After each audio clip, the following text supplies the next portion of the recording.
9 de la mañana, 17 minutos. Le damos la bienvenida ahora al doctor Pablo Mota. Es un médico uruguayo, anestesiólogo pediátrico que se desempeña en la División de Anestesiología Cardiovascular Pediátrica del Hospital de Niños en Texas, Estados Unidos, uno de los centros de salud más reconocidos del mundo. Vamos a conocer, a preguntarle cómo es su trabajo allí.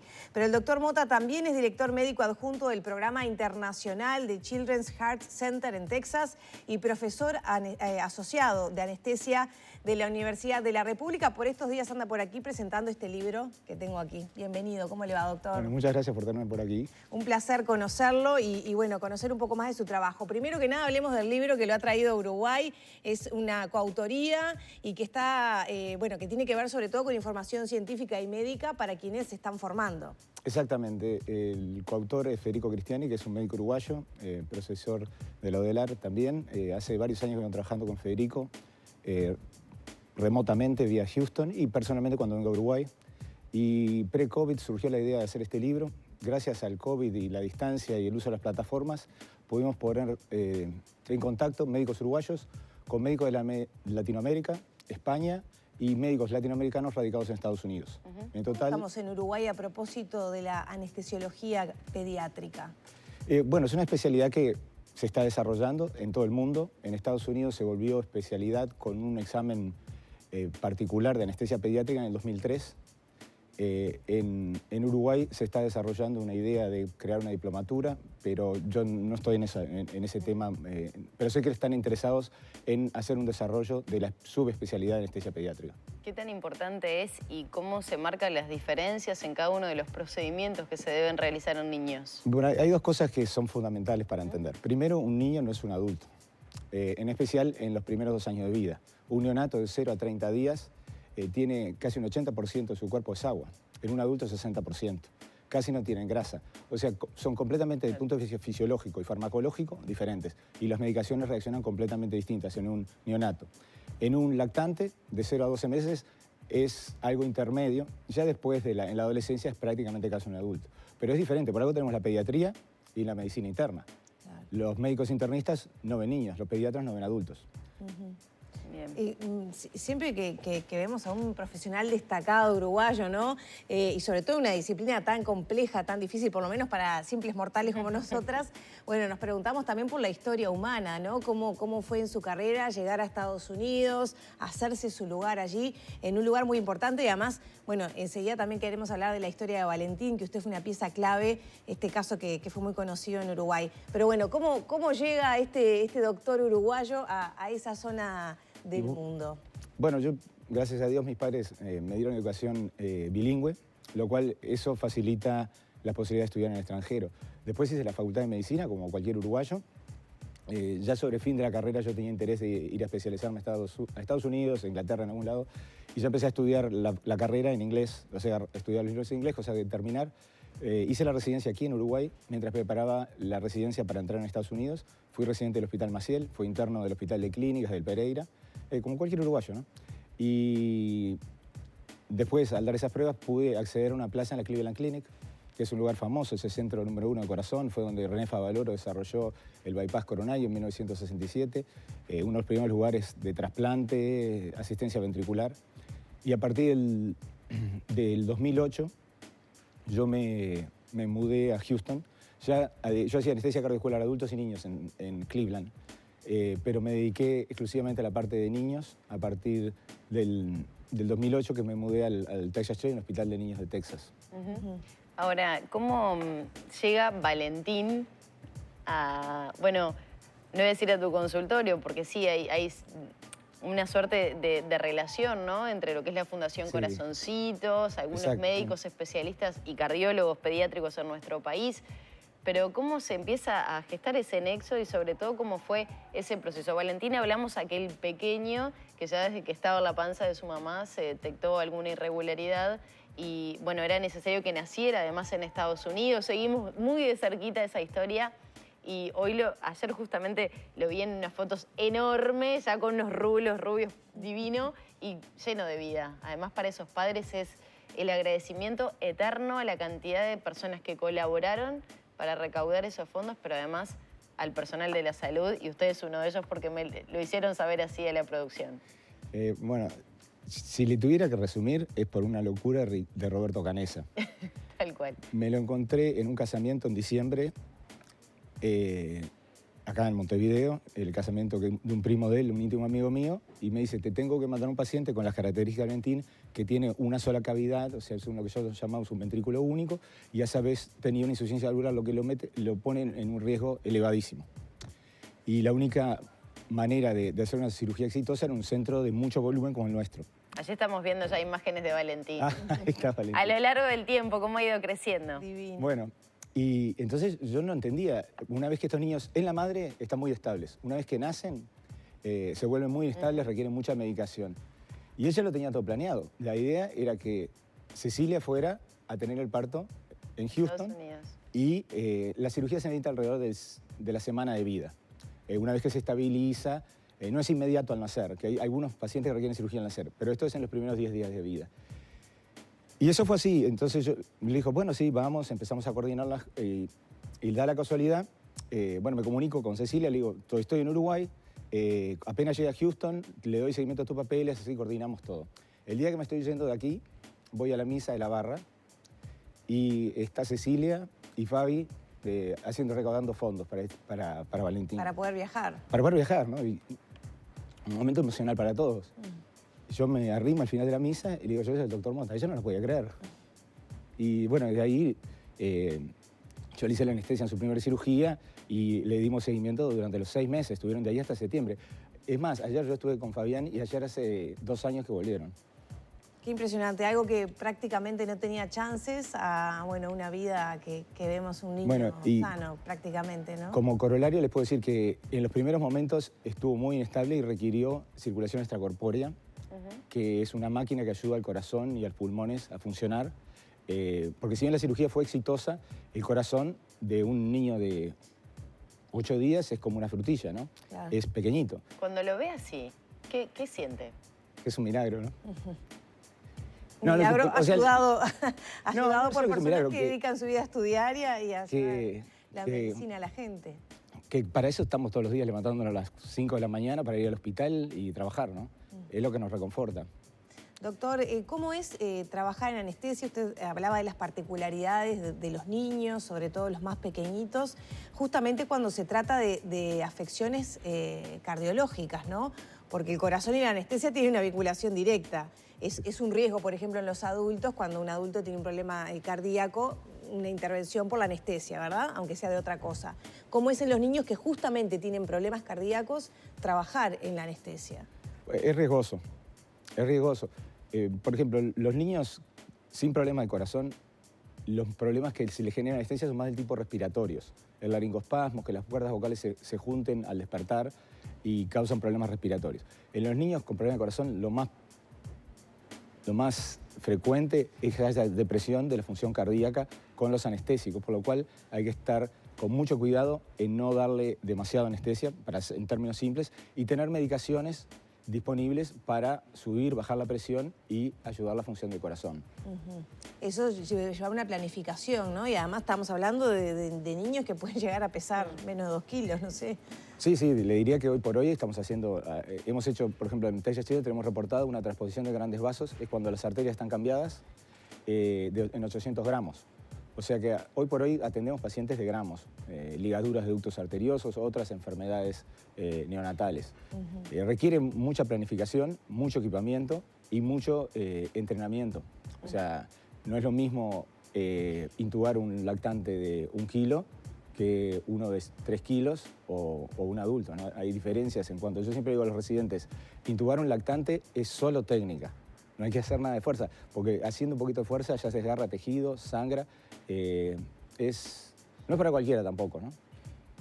Pero eso es muy reconfortante, ¿no? Desde que llegó a Estados Unidos y empezó a desarrollar toda esta tarea, ¿no?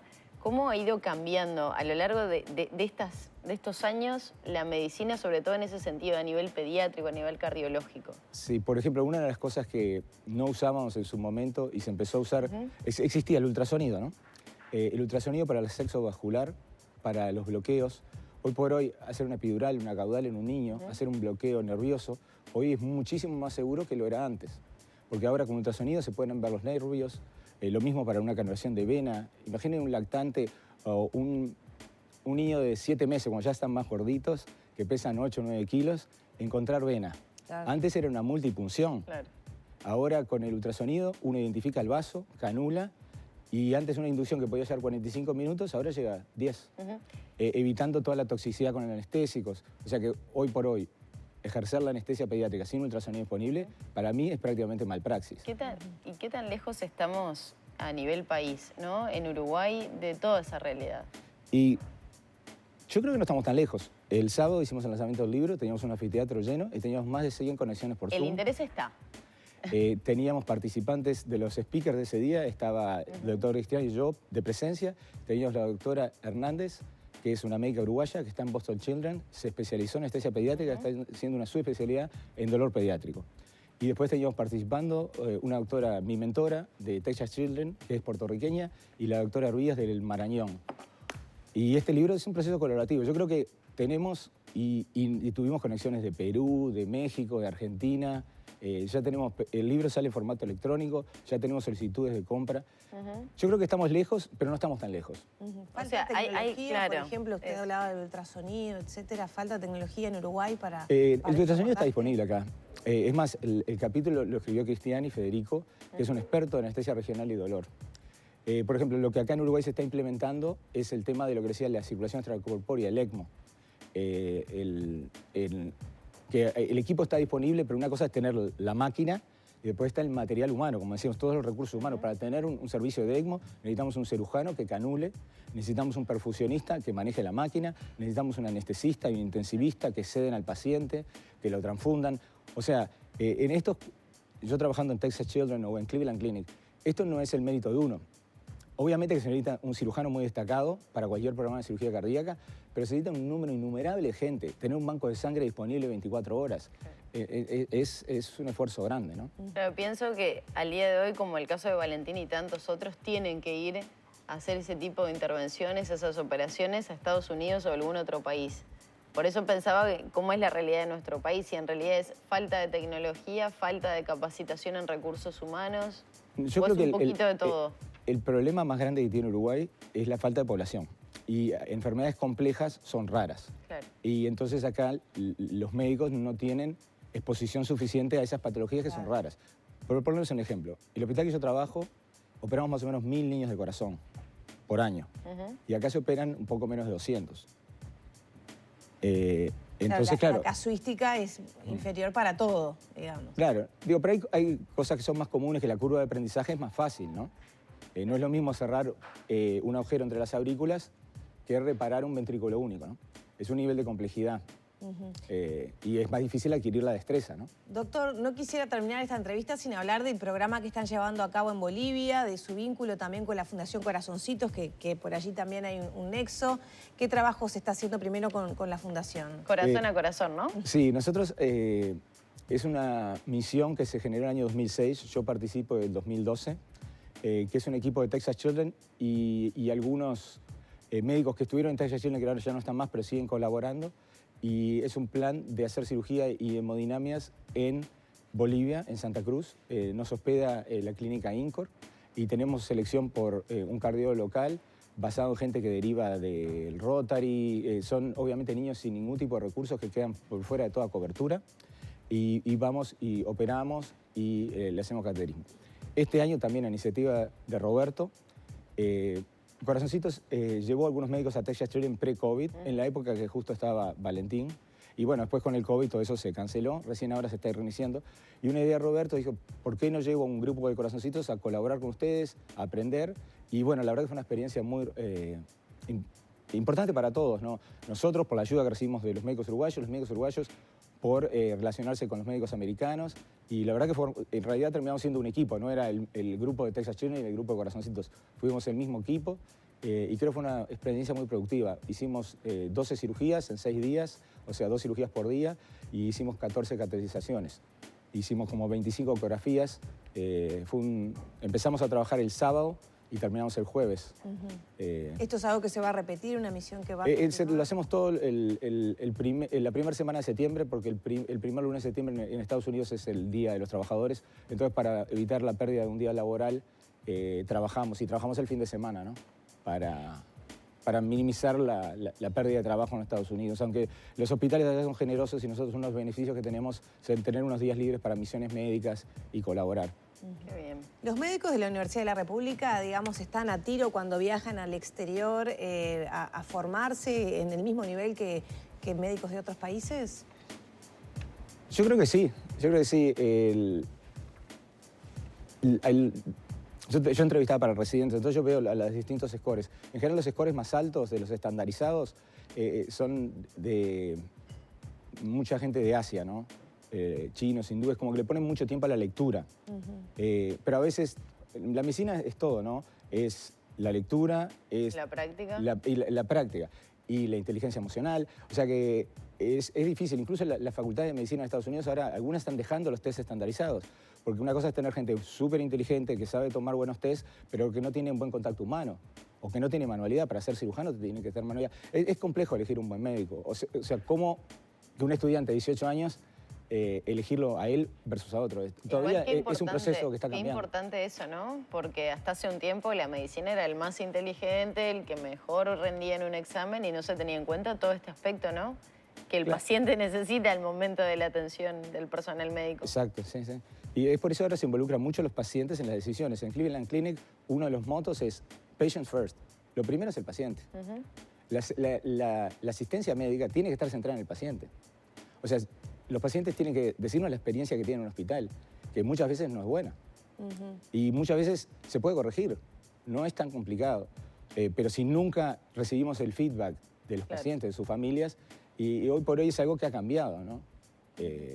Y usted hablaba de inteligencia emocional. ¿Cómo es encarar a familias? No sé, estoy pensando, por ejemplo, en el caso de Valentín, ¿no? Con la desesperación de que te digan que tenés muy pocas chances, con el miedo de enfrentar un tratamiento, una cirugía tan compleja, el tratamiento posterior. ¿Cómo es para el ser humano que está del otro lado, ¿no? Que se deposita tanto en el encare en Estados Unidos respeta mucho la autonomía del paciente. O sea que la decisión al final del día va a ser del paciente y si es un niño va a ser de los padres, ¿no? Es diferente acá, que es más paternalista, por lo menos cuando yo estudiaba aquí, ¿no? Como que el médico tomaba muchas decisiones por el paciente. Allá se le brinda un abanico de posibilidades, porque siempre en la medicina hay 2 o 3 opciones de tratar una enfermedad. Rara vez es solo una manera de hacer las cosas, ¿no? Usted puede optar por la cirugía ahora, o la radioterapia, o el tratamiento médico. Y se respeta la decisión del paciente, ¿no?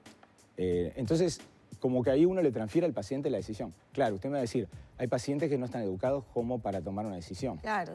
Entonces, ahí hay que tomarse el tiempo para educarlos. Mire, si yo le hago esto, usted va a tener esta secuela y estas son las chances de vivir. Pero a veces es difícil, ¿no?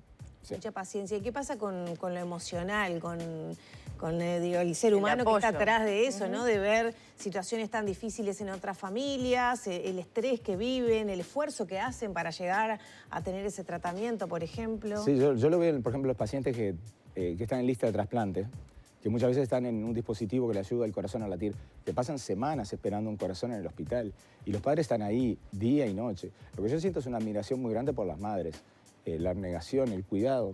Tenemos muchos niños con síndrome de Down y otros problemas, discapacidades, y el amor incondicional de las madres es algo envidiable. Obviamente uno trata de no involucrarse emocionalmente, ¿no? Sí. Porque a la larga eso puede llevar a que nosotros no ejerzamos lo que tenemos que hacer, ¿no? ¿Se forman ahora también los médicos en ese sentido cuando hablaba de la inteligencia emocional y todo eso del apoyo, sobre todo que se recibe en los centros asistenciales? Yo estoy medio lejos de la educación pregrado, ¿no? Porque hace unos años me recibí. Pero yo recientemente hice una maestría en liderazgo y uno de los aspectos a desarrollar es la inteligencia emocional, ¿no? Cómo relacionarse. Yo creo que cómo relacionarse. Hay 2 cosas que son fundamentales. ¿Cómo contener al personal también? El tema de los equipos. Los equipos muchas veces fallan por la falla en la comunicación. Los mensajes tienen que ser claros. Por ejemplo, en quirófano, si el cirujano pide heparina, que es la medicación que se usa para antiguar la sangre antes de entrar a la circulación extracorpórea, el anestesista enseguida debe decir heparina o heparina administrada. Es como en la jerga militar, ¿no? Que uno da la orden y el que la recibe la responde, para saber que se entendió, porque es algo crucial. Claro. Nosotros trabajamos con muchas listas de verificación, o como en inglés se llaman checklist, antes de salir y entrar a extracorpórea. Después de las cirugías tenemos una sesión de análisis, lo que en inglés se llama debrief. O sea, ¿qué hicimos? Operamos a este paciente, salió bien, salió mal, ¿en qué podíamos haber mejorado? Todos esos procesos llevan a mejorar y a tratar de mejorar el proceso. No decir, bueno, tú te equivocaste en esto, tratar de elevar la discusión y tratar de mejorar todo el proceso de lo que es una cirugía cardíaca, por ejemplo. Doctor, un gusto conocerlo, un gusto conocer su historia. Muchas gracias por estos minutos. Bueno, muchas gracias a ustedes por recibirme y darle difusión al problema de las cardiacotías congénitas. Muchas gracias. Cerramos por aquí entonces la charla con el doctor Pablo Mota. Ya son las 9 de la mañana, 37 minutos.